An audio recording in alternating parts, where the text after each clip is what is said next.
Stres niyə birinci mədə bağırsağımıza təsir edir?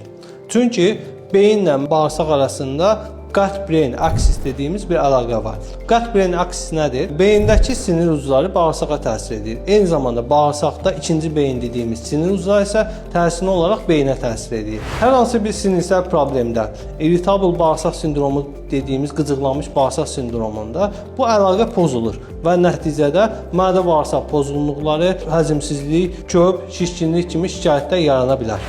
İkinci səbəb stresin mədəyə təsiridir. Stres zamanı turşuluq artır birinci növbədə. İkinci olaraq da kortizol artması nəticəsində mədənin seyirli qişasının qorunması pozulur.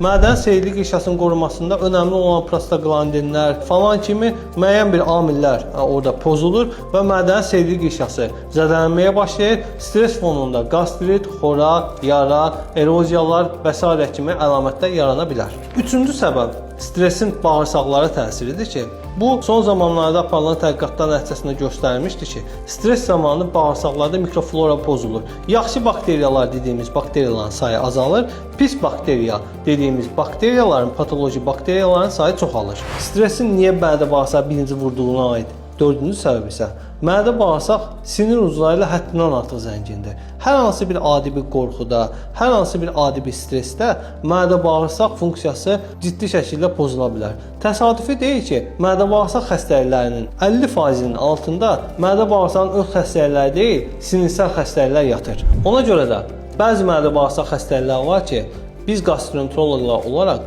bu xəstələrdə nevroloq və psixoterapevt yardımına ehtiyac duyuruq.